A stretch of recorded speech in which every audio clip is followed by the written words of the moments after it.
There's the brand. And the Braum comes through to pair with Lucian.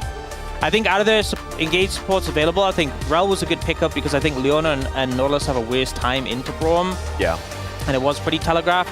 Advantage. They're also actually invading here to steal away the blue. But I think Kaz isn't too bothered. He will just pick up the dragon in return.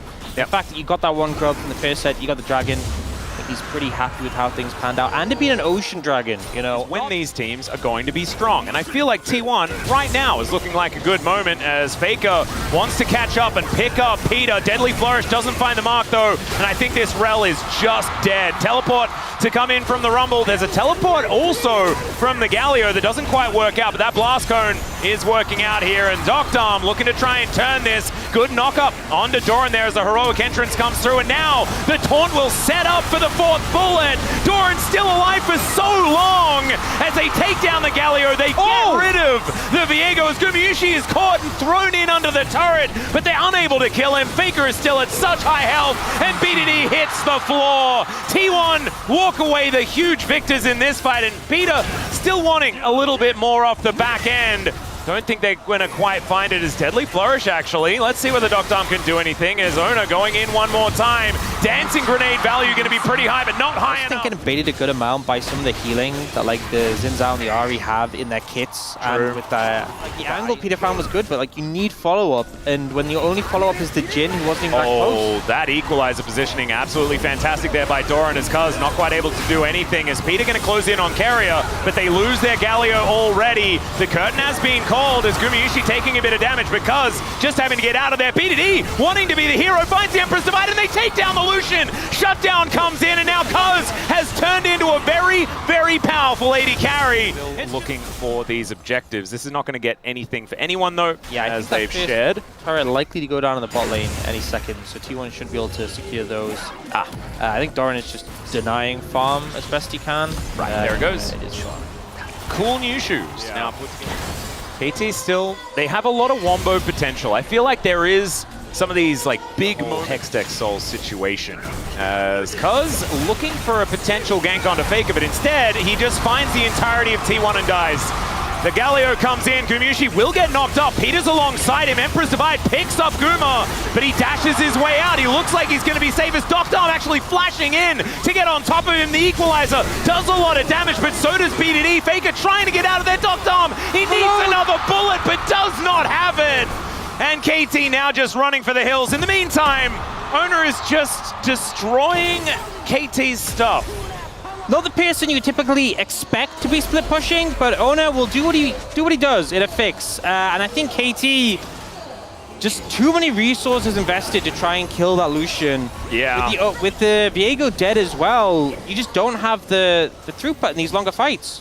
Yep, Owner is now going to utilize that time spent on the bottom side to do a lot of damage here to Peter and Casting. Great knock-up with the crash down from Peter. Will keep Casting alive at least as Doran tanks up the turret for a long time. Kaz wanting to make his way in, waste no time as he flashes forward. This could be some resets as Carrier puts up the door and Kaz still looking for more, but look at that. It's the concussive blows. It is so difficult for KT to deal with. You know how many KT fans are in that building? Max, this can't happen. Well, it might just be set up as there's a shattering strike. Okay, Owner taking a lot of damage. Heartbreaker comes forward. Kaz is now another jungler as he looks to get on top of Carrier. Great knock-up just to interrupt. And now the resets fly through. Doran, though, gets the equalizer. Casting can always get in if someone does decide to go for an engage. That looks like it's going to be Peter. Let's see whether he can get the angle as Kaz gonna get blocked off the equalizer. Great position to keep the Viego out as Peter is actually out of there. He steals it! How the heck did he even get in? He's gonna win. As Casting, Peter and Doctarm in this brush. BDD gonna move on over. Emperor's Divide back in hand. You know, the buff doesn't make you any stronger. It just means that you don't suffer as much if you die. Oh, really? Yeah, so I'm a little bit concerned for KT right now, but... Are you sure? Because I've seen our players play as, okay, this is looking a bit stronger. Doran is just dead. He had no equalizer of collect themselves the dragon, and incrementally, KT are finding little advantages to bring them back into this game. Definitely gives you a confidence boost. Peter's dead. Well, he's not dead. Emperor's Divide is going to deliver Owner as well. Let's see what they can find here as he's dueling against Kaz. Owner able to flash out, though, denies the reset as Carrier does fall. Still, it's a gorgeous charm there from Faker. who's just keeping control of this Galio, and everyone is going to... Oh, no. As Faker is going in, does have another charge of the Spirit Rush, is wondering when to use it. Does find the charm here under Casting as Ona setting up for it. That is a Justice Punch as Casting trying to get himself out of there. The culling will cut him down though, and down goes BDD as well. It's a double for Gumayusi as KT trying to find some follow-up kills as the charm this time. I feel like they'd really put themselves in a position where, as much as the game wasn't in a good spot, it wasn't fully cooked yet. And then they opt in to just, I don't know, 8,000 gold ahead? 8,500? Yep. Faker might be close to dying as Heartbreaker comes. Often teams are like, okay, they AD carries a whole item on ours. They don't understand what weakness is, Orcs. That's how it works. You're so right. Equalizer goes down. There's a Glacial Fissure as well as Faker. Gorgeous wraparound, and you kill the Viego and you cut the legs out from under KT. Now they just have to wait. Inner turret does fall down. They invest a bit in order to get it, but they will get so much for that investment. The returns are looking good as they take down the first inhibitor of the game. And T1, this game one, looking definitely like they have it in the bag. Still taking a bit of damage here. BDD does need to be respected. But it looks like that's exactly what T1 are going to do. They will take down this inhibitor turret at the same time as Faker once again throws out the ulti. This time doesn't hit the charm, but he doesn't have to. So much damage done to the base here.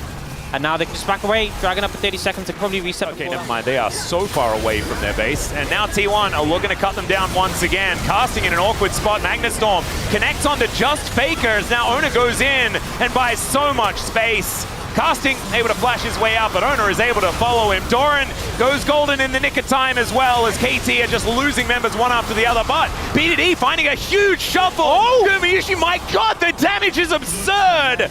And BDD is still here. The Sand Soldiers are set up and he goes golden just in time.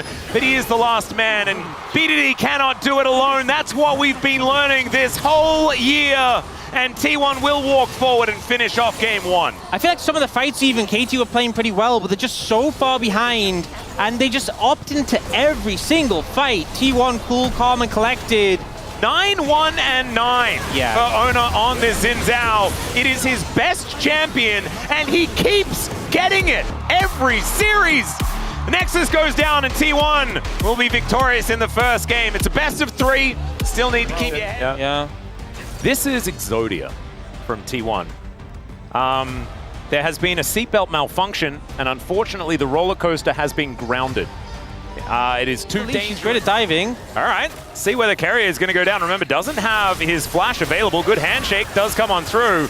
The bailout comes down, and Elise, like you say, good at diving. And so that is going to be first blood going over to Doctom. Okay, this is good moves coming out. Oh. Meanwhile, on the other side of the map, an Infernal Chain is going to land, and he doesn't pick up the turret aggro. So like you were saying, turret is going to reset. Flash comes out finally here as Ona going to have to flash and does survive. Dragon, nice one to get in the early levels for that extra sustain. Yep, and no one's around the grubs just yet as well. So they have the bailout, so we'll see if they can make it work. Yeah, Peter gonna come on over. They find the cocoon onto Gumayusi. He's taking a lot of damage. Does have the bailout as Kaz gonna have to get out of there as well. There's the repel, and Peter is gonna get Fate's Cold back. Guma able to go down there as it is Kaz picking up the kill. BDD moving over another cocoon, grasping more, and Peter is taking control of this bottom lane. BDD loses half of his health bar, and Ona says, I know what time it is. They're ganking my bottom lane. I'm killing Casting again. Let's see whether he can actually get this one down as Doran goes in, finds the slice and dice. He's tanking up that turret, and down goes the Aatrox. As Gumayusi takes a turret shot, does manage to get the plate money, as we see there. Carrier now, hostile takeover available. Kaz looking to grab some grubs. First round were secured there by T1. And T1 going to be able to get themselves the dragon. So, Mountain sold here in our second game.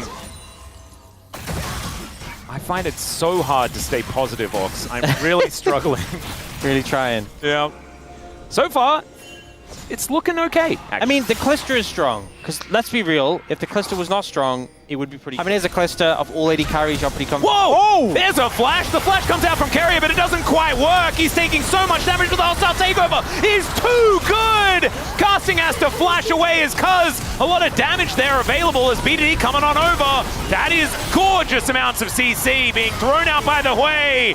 The Infernal Chains will connect. Another knock-up as Gumayusi trying to run, but he's not going to get anywhere, and it's a double kill for BDD on the Hui. He didn't take him down, but BDD flashes over with such confidence. Oh, the grasping more so good. Yeah, catches them together, and then the snipe very soon, as Doran, as you can see, ready to take that one down. So, yeah. But they're actually ahead now. Fate's call comes on through. Doran not going to get knocked up, but the Cocoon is going to land. This is a lot of money if they're able to take down the Renekton, but it's a lot of damage if they can't. The Glacial Prison goes wide, but so does the hostile takeover. Doesn't quite find the value they're looking for, and now Carrier has overstepped the mark, and BDD, oh, he can hold him in place for forever. There he is, just eats him, and that's another one. 4-0-2 for BDD on the Hui. And KT, it just took having what looked on paper like the worst draft we've seen in the history of the LCK for 2025 for them to feel absolutely fantastic and find all the advantages. They're just locked in, you know, and it kind of goes to show that it's not all about draft. KT are looking for their second dragon. First mountain will go their way. And you mentioned that KT just need to lock in. Yeah. This looks like a locked-in KT. Get them back into a favorable position. Rift Herald will stop that from being a reality as Gumayusi comes over, but he's not going to stop this tower from going down. And so mid-outer, probably dead. He has a lot of practice at being dead in this game, though, as he does flash away from the gravity well. Arrow going to be avoided. Does get the auto as well for the extra healing. But Owner is underneath the inhibitor turret now. Another heal comes through as Faker getting taken down low. The turret was charged up, but not charged up enough. And now KT are looking to answer this one with an Otacon towards the bottom side of the map. She's just gone. You know, if that Q3 had hit, I mean, maybe even casting turns it around more. But at the end of the day, forget this Ruinous Otacon, although this is an early TP from BDD. Yeah, that is a confident TP if ever I've seen one. They have Rend, they have Smite. Kaz also doesn't have a lot of resistances as it's only Dr. hit by the hostile takeover. They really want to take some of these flowers down. Kaz with the flash away. Doran slicing, doesn't find it. So not going to get... You know, we've kind of talked about object permanence. Has to be there. Well, Glacial Prison going to come down as Owner is going to look to turn it. Peter gets pulled back. And it's a fair bit of damage available here. Only one hit by the hostile takeover. That'll spell the end of Owner as he does get bailed out, but unfortunately it doesn't do too much as Doran. Okay. I think ultimately Faker out of position a little bit on the setup for that fight, and Owner does everything he can to save him, but so Gumayusi can start a fight whenever they would like to. It looks like T1 want to as well. The arrow is going to sail over. Hostile takeover working out. BDD goes golden, but now Doran is in amongst the fight. Casting as well, though, with that World Ender, getting some work done. They take down the Renekton, but the Aatrox cannot survive, and the Chaos Storm is just massive. T1 finally. But I think either way it was just a beautiful engage from T1. Now, Doctom wants this against Faker. He doesn't have his ulti as now Kaz comes on over, and that is just a kill. Really nicely done here by KT. They're going to lose the Baron, but they'll at least take themselves an inner turret, and for a small, brief second, so much more durable, so difficult to take down. The problem is T1 have so much map control off the back of this Baron that this dragon is going to be most likely on top of this dragon. Let's see whether they can find an angle here. Already Doran has taken a fair bit of damage, and now BDD needs to stay out of harm's way. The problem was he was in melee range with a Vi. Of course, she flashed on top of him. That made things difficult. But now you were mentioning the Arcane Storm. That goes down, and so does the dragon. East side of the map. Casting comes on over, so that tier 2 doesn't actually fall, but this one does. And Doran now getting all that fury. Dominus has been popped down to 50%. As Arrow going to get tanked. Fate's Call going to pull Peter back as Doran going to be the target. He flashes away.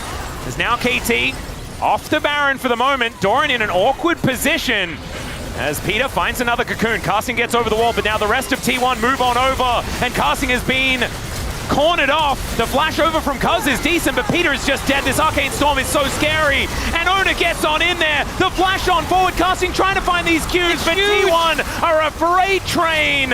And Doctom is dancing, but I just don't know whether he's got the tune, and he does not. Down goes casting as well. It's a catastrophe for KT, and T1 may just win the game right here.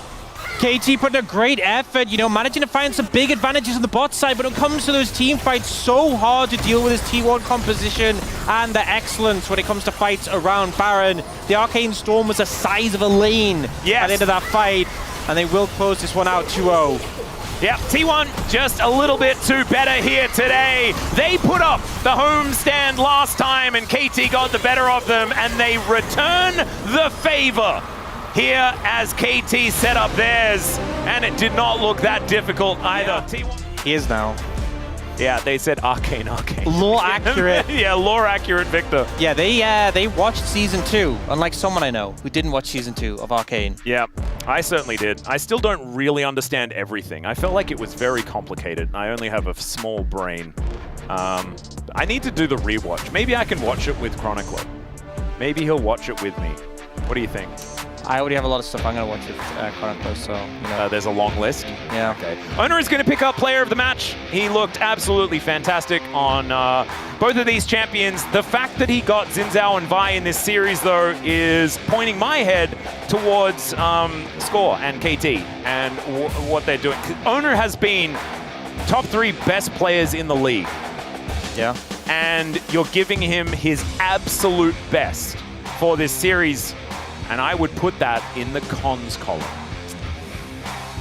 I would agree. Yeah, perhaps a mistake, even.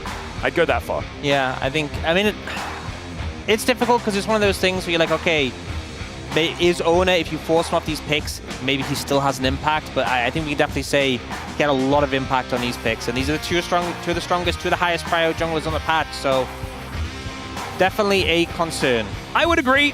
He's going to join Gideon on 300 points here as well in the POM standings. Still got a while away to catch up with his former teammate in Zeus, but now it is time to hear from him in Suwon after the win over KT. Throw it over to the interview. Thank you very much, guys. This is Dear for the POM interview translation, joined by Owner on the side of T1, who has taken a victory over KT with a 2-0 score. Owner, today at the LCK Team Roadshow, many fans have gathered to watch you win on the big stage. How do you feel? It's been such a long time since we were able to play in front of so many fans, and we really wanted to win today. And last time when we invited KT over, we lost against them, so I really wanted to get our revenge, and I'm very glad that we're able to accomplish that. And let's talk about game 1. As expected, they really shouldn't have let you play Xin Zhao. So, how did you react to Xin Zhao being open today? So in regards to the draft, I just thought maybe they left Xin Zhao open and that was just a part of their strategy. And Xin Zhao is definitely my comfort pick, so I had a really good time. I felt really great about locking Xin Zhao in that moment. And also looking at game 2, Vi had a 100% ban rate this patch, so why do you think they left her open? There are a lot of OP champs like Vi and Kalista, so I think on the side of KT, they probably prioritize Kalista more. And I think the draft was prepared in a way where we were just going to have to split that priority picks. And then you created a comp that plays around the Vi Ashe ult synergy. So how did the gameplay feel?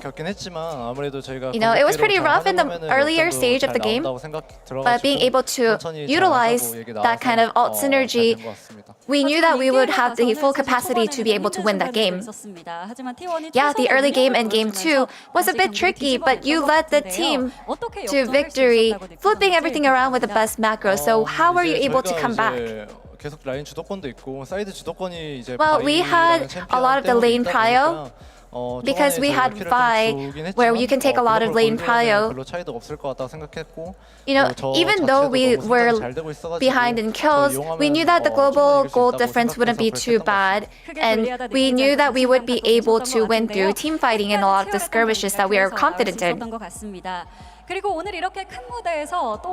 And on this big stage, another big milestone has been hit. Owner, you reached 400 LCK games. And what makes it even more meaningful is that Gumayushi has also reached 400 LCK games. So how do you feel about this meaningful record?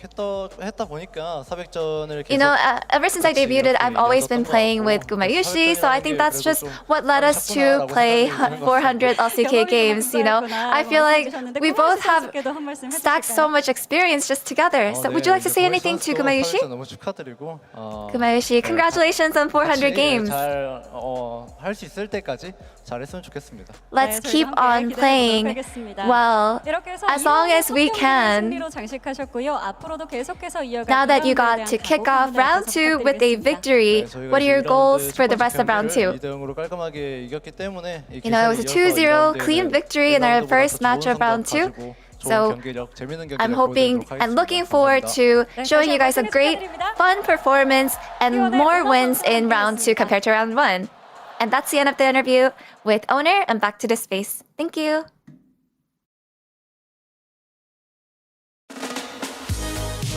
Dear everybody, for that wonderful translation. Thank you so much, dear. Yeah, as it is T1 taking down the LCK Roadshow, KT Homecoming, ruining the homecoming. Digon here alongside Chronicler and Wolf. And Owner was the man running the jungle. He was the heartbeat and has been the heartbeat of this team all of 2025. It was nice that this time it felt like you could vote for other people. I wouldn't be surprised to see Carrier votes. I wouldn't be surprised to see Faker votes. Carrier's Brom game, I think, was actually super good. And then, yeah, there we go. The Faker votes, I think, no surprise. Even though, obviously... Jijiksu. Yeah, I think they're warranted. It's okay. I think I don't mind them. Thorin had a really good Rumble game and then dominated the lane, obviously with a strong matchup, and basically took his opponent casting out of the game and made him, until the end, kind of irrelevant. So did you see those TP? Did you see that TP in the top lane?